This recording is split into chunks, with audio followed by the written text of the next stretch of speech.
나도 강 회장을 사랑했어. 그래서 너희 엄마를 살아있게 둘 수 없었어. 그럼 강 회장이 나한테 안 올 거니까. 아유, 말도 마세요. 지금 생각해도 그날은 참 잊히질 않아요. 23년 전 그날이었는데요. 눈이 말 그대로 하늘에서 쏟아지듯이 내리고 바닷가라 그런지 바람이 얼마나 매섭던지 세상 전체가 얼어붙는 줄 알았습니다. 그날 밤 횟집 문 닫고 정리하려는데 말이죠. 밖에서 이상한 소리가 들리는 거예요. 야옹, 야옹. 꼭 고양이 우는 소리 같더라고요. 설마 싶어서 문을 열어봤죠. 그런데 아유 세상에, 가게 앞 평상 위에요. 하얀 강보에 쌓인 뭉치 하나가 놓여 있는데 그 안에서 파랗게 질린 핏덩이 아기가 제 손가락을 꽉 잡는 겁니다. 그게 우리 수아랑의 첫 만남이었어요. 주변 사람들은 다 그랬죠. 주워온 자식이다. 비린내 나는 횟집에서 고생만 시킨다. 차라리 시설 보내라고요. 근데요, 전 알아요. 그날 그 아이는요, 죽으러 온 게 아니었어요. 살려고 저한테 온 겁니다. 그렇게 23년이 흘렀습니다. 그런데 어느 날 번듯한 세단 한 대가 가게 앞에 서더니 처음 보는 남자가 내려요. 그 남자가 제 딸 수아를 보자마자 그 자리에서 무너져 내리듯이 울더군요. 그리고는 제가 평생 상상도 못했던 이야기를 꺼냅니다. 오늘 들려드릴 이야기는요, 목숨과 맞바꾼 어느 어머니의 처절한 사랑 이야기, 그리고 23년 만에 시작된 어느 아버지의 지독한 복수에 관한 이야기입니다. 여보, 이제 그만 들어가자고. 이 눈천지의 손님은 무슨 바닷길도 다 끊겼겠어. 그러게나 말이에요. 어우, 추워라. 당신 손 좀 봐요. 꽁꽁 얼었네. 얼른 들어와서 이 뜨끈한 국물 좀 떠먹어요. 근데 아까부터 밖에서 무슨 소리 안 들려? 꼭 고양이가 발정 난 것처럼 야옹야옹 하는 것이. 아유, 이 날씨에 고양이가 어디 있다고. 잘못 들었겠지. 아니야, 이거 고양이 소리 아니야. 사람 목소리여. 내가 미친 사람처럼 문을 확 열어젖혔거든요. 근데 저기 평상 위에 웬 하얀 뭉텅이가 하나 있는 거야. 눈이 소복이 쌓여서 처음엔 포대자루인 줄 알았지. 근데 그게 꿈틀대는 거예요. 어이구, 세상에. 임자, 이리 좀 와봐. 이게 뭐야? 아기잖아. 세상에 핏덩이야. 여보, 애기 얼굴 좀 봐. 파랗다 못해 보라색이야. 이런 천인공노할 일이 있나? 어떤 인간이 이 엄동설 안에 애를 여기다 둬. 빨리 아랫목에 눕혀. 빨리. 방 안으로 들고 들어오는데 애가 힘이 없어요. 울음소리도 이제는 꺼져가는 불씨 마냥 가느다랗고, 우리 마누라는 애가 죽는 줄 알고 손을 벌벌 떨면서 보리차를 끓이고 난리가 났었지. 아이고, 아가. 아가 정신 좀 차려봐. 응? 착하지. 여보, 빨리 경찰에 전화 좀 해봐요. 아니, 119를 불러야 하나? 전화도 안 돼. 눈 때문에 선이 끊겼나 봐. 젠장을. 이봐 임자. 일단 애기 몸부터 녹여야 해. 당신 품에 꼭 안아줘. 그날 밤 우리 부부는 한숨도 못 잤어요. 애기가 기적처럼 눈을 뜨고 내 손가락을 꽉 잡는데, 어우, 그때 그 느낌은 평생 못 잊지. 며칠 뒤에 눈이 녹고 경찰관이 왔는데 애를 시설로 보내야 한다는 거야. 아이고, 박 사장님 고생하신 건 아는데 법이 그렇잖아요. 부모가 안 나타나면 일단 시설로 보내야죠. 안 돼요. 못 보내. 이 눈보라 속에서 우리 집 문턱을 넘은 애예요. 이거 하늘이 나한테 준 선물이라고. 내가 키울 거요. 우리 집 딸내미로 키울 거라고. 그렇게 수아는 우리 집 막내딸이 됐어요. 이름도 빼어날 수에 예쁠라. 진짜 이름처럼 얼마나 예쁘게 컸는지 몰라요. 동네 사람들도 다 우리 수아 보면 바다 요정이라고 입이 마르게 칭찬했지. 근데 그렇게 23년이 평온하게 지났는데 말이야. 그날도 오늘처럼 눈이 부슬부슬 내리던 날이었어. 아빠, 웬 멋진 차가 가게 앞에 서 있는데 손님인가 봐. 이 날씨에 누군데 그러냐? 횟집 문 밖으로 검은색 비싼 차가 서 있는데 거기서 뒷문이 스르륵 열리더니 웬 신사 한 명이 내려요. 근데 그 양반 눈빛이 예사롭지 않아. 우리 수아를 보는데 마치 귀신이라도 본 사람 마냥 얼굴이 하얗게 질려가지고는 내 그때 딱 직감했지. 아, 올 것이 왔구나. 내 평화가 이제 끝이 나겠구나 하고 말이요. 그날 이후였어요. 그 검은 세단이 횟집 앞마당에 말뚝이라도 박은 것처럼 나타나기 시작한 게요. 처음엔 길 잃은 손님인 줄 알았지. 근데 아니더라고. 수요일 오후 2시, 토요일 저녁 7시 귀신같이 수아가 가게에 있는 시간만 골라서 나타나는 거예요. 여보, 저 양반 또 왔어요. 저기 구석자리. 아니, 회는 먹지도 않고 계속 수아만 보는데 나 아주 무서워 죽겠어. 내가 가서 한마디 할까? 도대체 무슨 속셈인지. 참아요. 괜히 손님한테 소란 피웠다가 수아만 난처해지게. 근데 저 사람 옷 입은 거나 차 타는 거 보면 보통 부자가 아닌 것 같은데? 왜 저러는 걸까? 소문은 바닷바람보다 빨라요. 며칠 안 지나서 동네 미장원이고 복덕방이고 만원에 횟집 딸내미한테 서울 재벌이 눈독 들였다더라는 헛소문이 쫙 퍼졌지 뭡니까? 우리 수아는 아무것도 모르고 아빠, 저 손님은 왜 매일 매운탕만 남겨? 하고 속 편한 소리나 하고 있는데 내 속은 아주 시커멓게 타들어갔어요. 참아요. 괜히 손님한테 소란 피웠다가 수아만 난처해지게. 근데 저 사람 옷 입은 거나 차 타는 거 보면 보통 부자가 아닌 것 같은데 왜 저러는 걸까? 사장님, 여기 매운탕 값입니다. 잘 먹었습니다. 아니 손님, 우리 집 회가 입에 안 맞으시오? 매번 돈만 내고 가시니 내 마음이 영 불편해서 그럽니다. 아닙니다. 회 맛이 아주 훌륭합니다. 그래서 말인데 다음 주 목요일 저녁에 우리 회사 직원들 회식을 여기서 좀 하고 싶은데 자리가 되겠습니까? 회식이요? 우리 가게가 그렇게 넓지도 않은데 한 30명 넘으면 힘듭니다. 상관없습니다. 가게를 통째로 비워주시면 그만큼 보상해드리죠. 우리 직원들에게 이 집의 특별한 것을 꼭 보여주고 싶어서요. 특별한 것이라니. 그 말을 뱉는 사내의 눈이 번뜩이는데 소름이 쫙 돋더라고요. 결국 그 목요일이 됐고 가게는 양복 입은 사람들로 가득 찼어요. 수아는 쟁반을 나르느라 이리저리 뛰어다니는데 그 사내는 상석에 앉아서 술 한 잔 안 마시고 수아만 뚫어지게 보고 있는 거야. 이건 손님이 아니라 사냥꾼 같았어. 여보, 나 더는 못 참아. 저 사람. 오늘 내가 끝장을 봐야겠어. 여보, 참으래도요. 사람들 다 보는데? 아내 손목을 뿌리치고 나갔죠. 수아가 서빙하러 가는 길을 내가 가로막고 그 사내 앞으로 성큼성큼 다가갔어요. 여보쇼, 손님, 나 좀 봅시다. 밖으로 나오쇼. 당신 누구야? 우리 딸내미한테 무슨 관심이 있길래 이 난리법석을 떠는 거냐고. 돈 많으면 다야? 우리 수아. 당신 같은 나이 많은 사람한테 절대 못 보내니까 엄한 소리 할 거면 당장 꺼지쇼. 하하하, 사장님, 오해를 하셨군요. 제가 저 아이에게 흑심이 있는 줄 아셨습니까? 웃지 마. 내 눈은 못 속여. 당신 눈에 도끼가 가득한데 내가 모를 줄 알아? 도끼가 아니라 홀린 겁니다.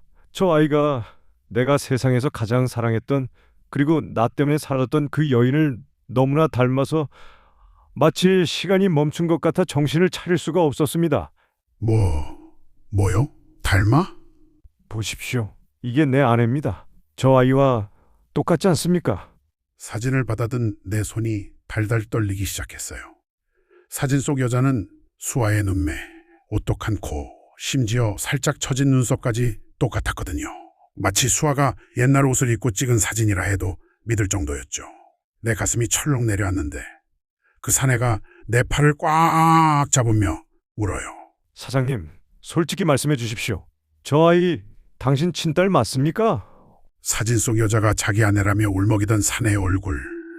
그건 연기가 아니었어요. 하지만 세상 일이라는 게 어디 얼굴만 보고 믿을 수 있나요? 나는 주머니 깊숙이 넣어뒀던 열쇠 뭉치를 꺼냈죠. 당신 말이 사실이라면 이 물건을 알아봐야 할 거요. 잠시만 기다리시오. 자, 보시오. 23년 전 그날 아이 강보 속에 들어있던 거요. 장미꽃 한 송이가 그려진 하트 모양 펜던트. 이거 아시오? 이건 내가 수진이한테 첫 월급 타서 사준 겁니다. 뒤를 보면 우리 둘의 이니셜이 있을 텐데.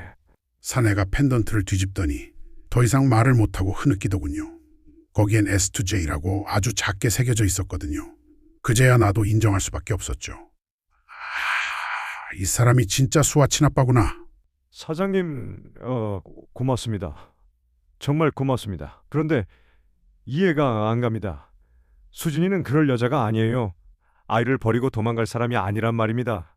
대체 그날 무슨 일이 있었던 건지, 왜 그녀는 나타나지 않았던 건지. 그건 나도 모르지. 우리가 발견했을 땐 이미 아이뿐이었어. 경찰에 물어봐도 연고자를 찾을 수 없다고만 했고. 뭔가 있습니다. 누군가 수진이를 막았거나 아니면 감히 상상도 못할 일을 저지른 거예요. 사장님, 수아한테는 당분간 비밀로 해주십시오. 아직은 저도 알아야 할 진실이 너무 많습니다. 사내는 그 길로 서울로 올라갔어요. 그리고는 평생을 비즈니스 파트너로 지내온 최서연 몰래 그림자처럼 움직이는 탐정을 하나 고용했죠. 23년 전에 먼지 쌓인 기록을 다 들추기 시작한 겁니다. 회장님, 찾았습니다. 23년 전 12월 말. 그러니까 회장님 결혼식 일주일 전입니다. 강원도 해안도로에서 의문의 추락 사고가 하나 있었습니다. 차량은 인양했지만 시신은 훼손이 심해 신원 파악이 안 된 채 종결됐더군요. 그런데 이상한 건 당시 사고조사 보고서가 반나절 만에 단순 졸음운전으로 마무리가 됐다는 겁니다. 마치 누군가 서둘러 덮으라고 명령한 것처럼요. 단순 졸음운전, 내 여자가 내 아이를 살리려고 그 눈길을 달렸을 텐데 졸음운전이라고? 그리고 한 가지 더 있습니다. 당시 최서연 여사의 개인 계좌에서 사고 발생 사흘 뒤 거액의 현금이 빠져나가 연고도 없는 지방의 한 해결사 업체로 흘러들어간 정황이 포착됐습니다. 강 회장은 그 자리에 얼어붙었어요. 23년간 인형처럼 내 옆에 앉아있던 아내 최서연. 한 번도 사랑한 적은 없지만 설마 사람의 탈을 쓰고 그런 짓까지 했을까 싶어 심장이 갈갈이 찢어지는 것 같았죠. 하지만 심증뿐이었어요. 그는 탐정에게 나지기 명령했죠. 계속 알아봐.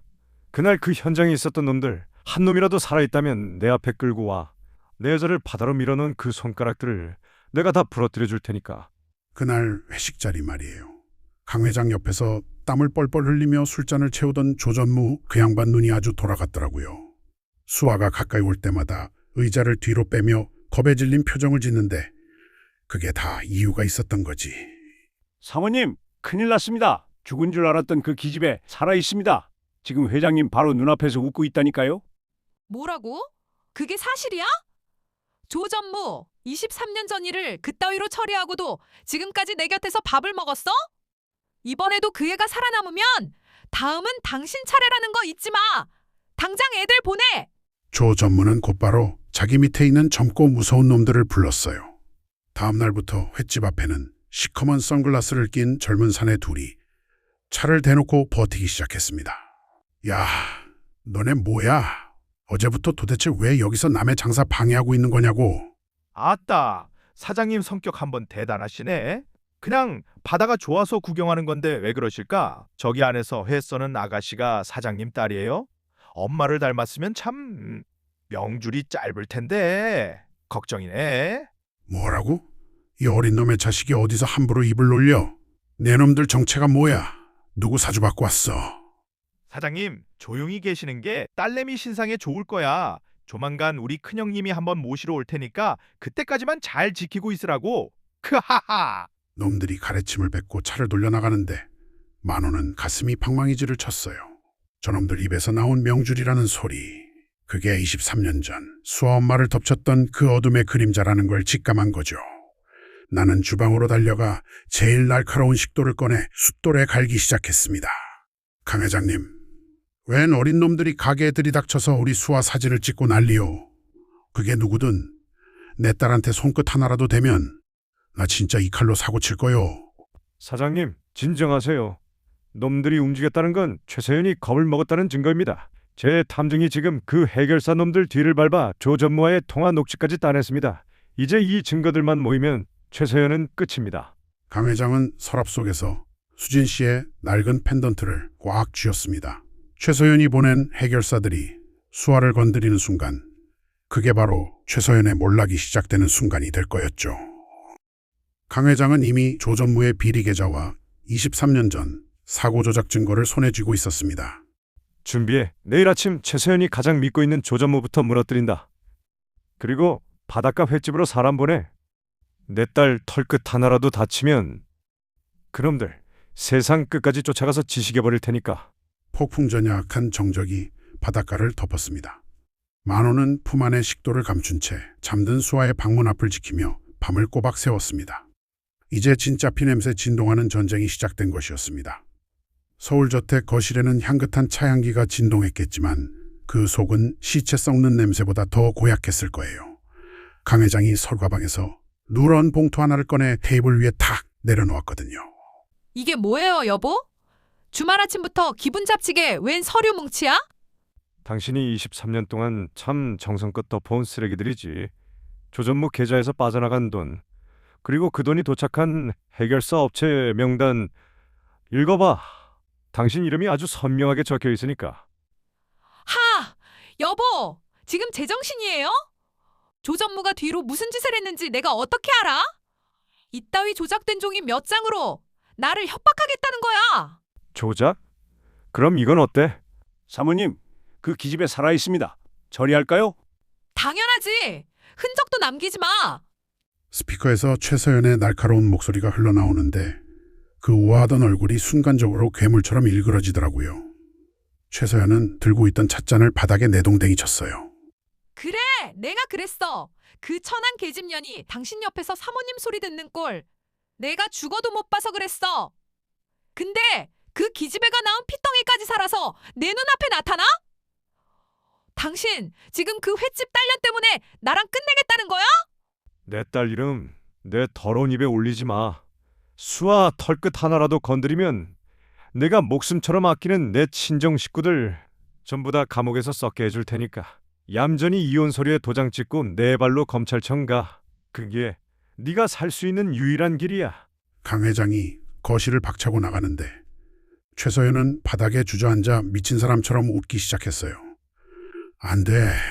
절대 못 줘. 내 건 아무도 못 가져가. 그러더니 숨겨둔 대포폰을 꺼내 조 전무에게 전화를 걸었죠. 조 전무!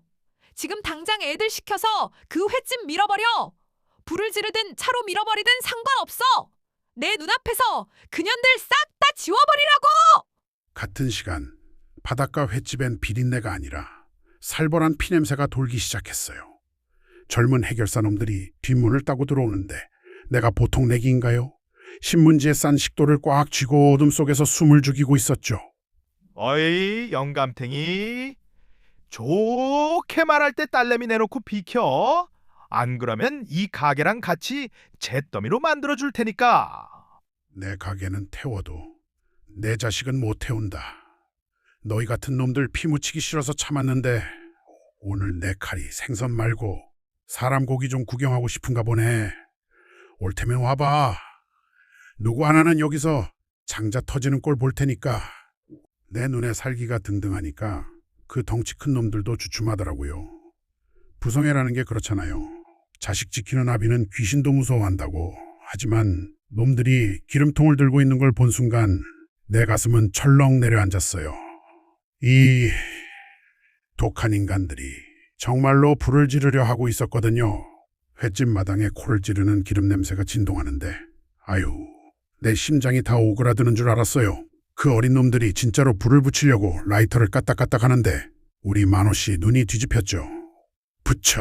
붙여봐 이 개자식들아. 나도 이대로 안 죽어. 너희 중 한 놈은 반드시 길동무 삼아서 저승 갈 테니까. 이 영감이 진짜 노왕이 났나? 야, 대충 뿌리고 불 질러. 어차피 사고사로 위장하면 그만이야. 잘 가시오 사장님. 전원제 앞에 저항하면 가차없이 쳐라. 차에서 내린 건 덩치부터가 다른 양복쟁이들이었어요. 해결사 놈들이 쇠파이프를 휘둘렀지만 상대가 됩니까? 보안팀 사람들은 무슨 기계처럼 놈들의 관절을 꺾고 바닥에 처박아 버리는데 1분도 안 돼서 상황이 종료되더라고요. 기름통은 발로 차서 월찌감치 치워버리고요. 아, 너네 뭐야? 누군데 남의 일에 끼어들어? 너희가 건드린 게 누군지 알고나 덤비는 거냐? 조용히 해라. 입 찢어지기 싫으면. 당신들, 강 회장이 보낸 사람들이요. 박 사장님, 늦어서 죄송합니다. 회장님 지시로 며칠 전부터 근처에서 대기 중이었습니다. 수아 양은 괜찮습니까? 나는 그제야 다리에 힘이 풀려 주방 바닥에 주저앉았어요. 수아가 방 안에서 벌벌 떨며 나오는데 보안팀장이 태블릿 PC를 내밀더라고요. 화면 속엔 강 회장이 피발선 눈으로 지켜보고 있었죠. 사장님, 수아 괜찮습니까? 다친 데는 없나요? 회장님, 조금만 늦었어도 우리 수아구이 될 뻔했어. 이 독한 놈들이 불을 지르려고. 팀장, 그놈들 휴대폰 다 수거해서 조전무랑 통화한 기록 확보해. 그리고 경찰 오기 전까지 절대로 놔주지 마. 최서연이 빠져나갈 구멍 내가 이번에 완전히 메워버릴 거니까. 강 회장의 목소리가 횟집 마당에 울려 퍼지는데 그게 그렇게 든든할 수가 없더라고요. 하지만 이게 끝이 아니었어요. 서울에서는 강 회장이 직접 최서연의 숨통을 끊기 위해 조전무의 은신처로 향하고 있었거든요. 23년의 한이 서린 그 절벽. 그곳이 이 전쟁의 마지막 종착지가 될 참이었죠. 운명의 장난일까요? 최서연이 도망치다 멈춰선 곳이 글쎄 23년 전 그 불쌍한 수진 씨가 차와 함께 바다로 몸을 던졌던 바로 그 절벽이었어요. 강 회장이 차에서 내리는데 눈빛이 사람이 아니더라고요. 내려, 최서연. 네가 수진이를 밀어버렸던 그 바다야. 네 죄를 고백하기엔 이보다 좋은 장소는 없겠지. 하하! 고백? 내가 무슨 고백을 해? 내가 뭘 잘못했는데? 내 것을 지키려던 게 죄야? 당신이 그 천한 년만 안 만났어도, 그 핏덩이만 안 나왔어도 나는 우아한 사모님으로 살 수 있었어. 우아한 사모님? 아니, 넌 그냥 살인자일 뿐이야. 23년 전에도 그리고 오늘도 조전무는 이미 다 불었어. 네가 어떻게 사고를 조작하고 돈을 뿌렸는지. 사장님, 제발 살려주십시오. 저는 시키는 대로 했을 뿐입니다. 입 닥쳐! 이 벌레 같은 놈아! 당신도 이놈도 그 횟집 단련도 다 같이 죽어버려야 해! 최서연이 가방에서 칼을 꺼내 조전무를 찌르려던 그 찰나였어요. 저 멀리서 나는 트럭을 멈춰 세워 수아를 데리고 내렸어요. 수아는 그 깎아지른 절벽을 보며 눈물을 뚝뚝 흘렸죠. 여기가 자기 엄마가 마지막 숨을 거둔 곳이라는 걸 본능적으로 안 거예요. 당신이죠, 우리 엄마. 이 차가운 바다로 밀어버린 사람이. 너!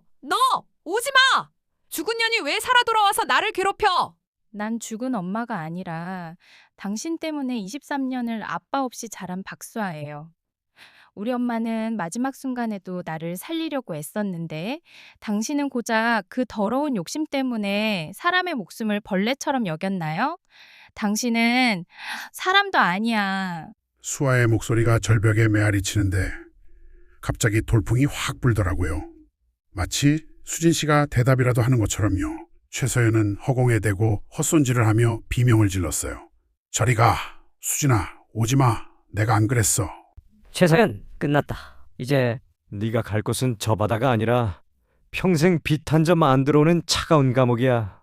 거기서 내가 죽인 사람들의 환영을 보며 평생 속죄하며 살아. 경찰들이 달려들어 수갑을 채우는데 최서연은 미친 사람처럼 웃다가 울다가 아주 가관이었어요.